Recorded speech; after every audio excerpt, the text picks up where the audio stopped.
L'invité de Comment j'ai réussi, Jean-Emmanuel Rodo-Kanaki. Je le prononce Exactement. bien. Bonjour Stéphane. Merci d'être avec nous. Vous êtes le fondateur du groupe Les Petits Chaperons Rouges qui appartient au groupe Grandir. Vous êtes donc un spécialiste de l'enfance, de la petite enfance. Vous animez des crèches et des écoles maternelles. Au total, 1200 établissements répartis dans 6 pays, France, Allemagne, Angleterre, mais aussi en Inde, au Canada et aux États-Unis. En France, vous êtes le premier gestionnaire de crèche après la ville de Paris. La ville de Paris actuellement est empêtrée dans un scandale de pédocriminalité. 15 enquêtes ont été ouvertes pour des faits d'agression sexuelle. Est-ce que vous avez senti, vous, ces derniers mois, ces dernières années, une inquiétude de plus en plus importante des parents pour la sécurité de leurs enfants ? Oui, probablement. Indéniablement même, et c'est bien naturel puisque les enfants, les parents nous confient ce qu'ils ont de plus cher, c'est-à-dire leurs enfants. Il faut savoir qu'en France, chaque année, entre les assistantes maternelles à domicile et les crèches, vous avez à peu près 2 milliards d'heures d'éveil et d'accueil des enfants. Donc sur 2 milliards d'heures d'éveil et d'accueil, l'immense majorité des professionnels de la petite enfance sont d'une très grande qualité, conscience professionnelle, engagés, motivés par leur métier, et il faut continuer à mettre un cadre, de contrôle qualité. La France a déjà, vous savez, probablement le réseau de crèches l'un des plus qualitatifs d'Europe, que ce soit au niveau du diplôme des professionnels, que ce soit au niveau du nombre de mètres carrés par enfant, du taux d'encadrement, du nombre d'adultes, de la qualité des projets pédagogiques.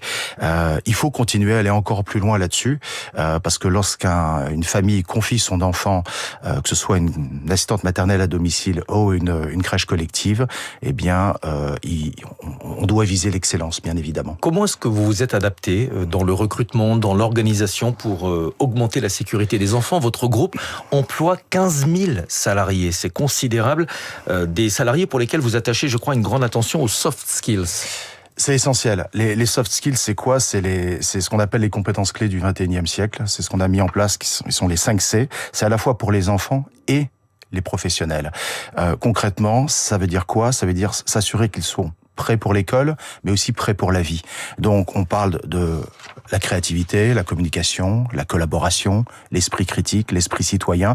Et c'est ça qui développe chez le jeune enfant, et d'autres avant moi bien plus compétents sur le sujet, comme je pense à Boris Cyrulnik sur les concepts de résilience, etc., ont permis, grâce à ces compétences clés, de développer l'éloquence, la confiance en soi, l'estime de soi, etc. Donc c'est ça sur lequel se concentrent les petits chaperons rouges dans leur projet pédagogique. Les Français font de moins en moins d'enfants. La natalité est retombée à 1,6 enfants par femme. Vous alertez sur ce chiffre. Vous dites que c'est un problème beaucoup plus grave que celui des retraites. Bien évidemment. Les calculs sont assez simples. Si on reste à 1,6 enfants par femme sur les 25 prochaines années, on perd 6 points de PIB. Alors c'est pas moi qui le dis, c'est le nouveau prix Nobel d'économie français. Philippe Aguillon. Voilà, on perd 6 points et en même temps les équipes qui s'occupent de la je cherche le mot exactement de la natalité, du cercle des économistes d'Aix-en-Provence. Jean-Hervé Lorenzi. Exactement, qui ont sorti une étude là-dessus. Donc on perd, si on reste à 1,6 enfants par femme, on perd 6 points de PIB. Il faudrait donc que la retraite soit à 68 ans pour compenser. Mais si on rejoint le dernier quartile européen, c'est-à-dire l'Italie, à 1,2 enfants par femme, là, à ce moment-là, c'est plus 68 ans, c'est 73 ans pour compenser la perte de PIB. Donc c'est essentiel. Mais il y a une opportunité. Je pense que l'erreur, ce serait de se dire, dans la santé, dans l'éducation, dans la petite enfance, il y a moins de personnes, on réduit les budgets. Je pense qu'au contraire, il faut maintenir les budgets pour améliorer la qualité, à ISO budget. Et ça, c'est clé parce que c'est ça qui va permettre de redonner confiance aux jeunes couples pour à nouveau refaire des enfants. Il y a une opportunité là-dessus. Vous êtes en train de me dire que si on réduit les budgets alloués à l'enfance et à la petite enfance, on va accélérer la baisse de la natalité ? En tout cas, on va pas remonter à 2 enfants par femme. Et après, il y a un autre élément qui est quand même clé en France, c'est qu'on s'appuie sur les employeurs pour contribuer à l'équilibre vie familiale, vie professionnelle, à la place de la femme à la fois en tant que carrière et mère de famille. Claudia Goldin, qui a été prix Nobel d'économie en 2023, l'a très bien dit. Elle a fait toute sa thèse sur l'emploi des femmes. Il faut, au XXIe siècle, une femme n'a plus à choisir entre avoir des enfants ou pouvoir avoir une carrière. Et sanctuariser le fait que les employeurs en France, il y en a déjà plus de 3000 qui contribuent à des places de crèche pour leurs salariés, ça c'est vraiment un point fort.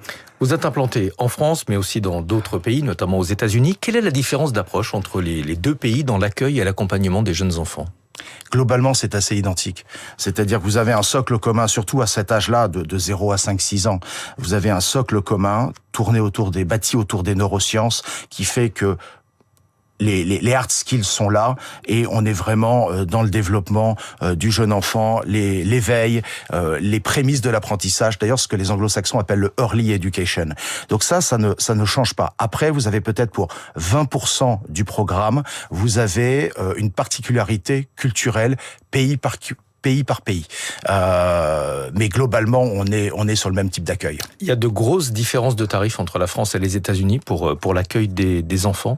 Oui, bien sûr. En France, on a une grande chance, c'est-à-dire que le travail des caisses d'allocation familiale fait que les familles payent le tarif certainement le moins élevé d'Europe, et que dans les pays anglo-saxons, Angleterre, États-Unis, une famille va payer 3 à 4 fois plus cher tous les mois pour sa place en crèche. Mais c'est juste une différence de prise en charge, ou est-ce que vous êtes sur un créneau plus haut de gamme, plus élitiste aux États-Unis ? Surtout pas. Non, le budget global de fonctionnement est le même dans tous les grands pays industrialisés. Vous êtes une entreprise à mission. Qu'est-ce que ça change dans votre métier au quotidien ? C'est une bonne question.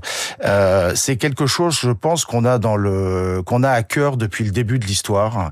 On a été une des premières ETI français à inscrire notre raison d'être dans les statuts dès 2018, et donc la suite logique, c'était de devenir entreprise à mission. On l'a fait cette année. C'est notre boussole, c'est-à-dire qu'on est dans un secteur, mais idem pour l'éducation ou la santé, où le bien commun et l'intérêt général doivent primer. Et le mantra des petits chaperons rouges, c'est très simple. C'est la pérennité économique. Elle est là pour servir l'innovation sociale, l'excellence pédagogique et l'impact sociétal, avant tout. Merci beaucoup d'être venu ce matin sur Radio Classique. Jean-Emmanuel Rodocanachi, fondateur du groupe Les Petits Chaperons Rouges, 1200 établissements répartis dans 6 pays. 6h21, Nathalie Janson nous a rejoint pour les classiques.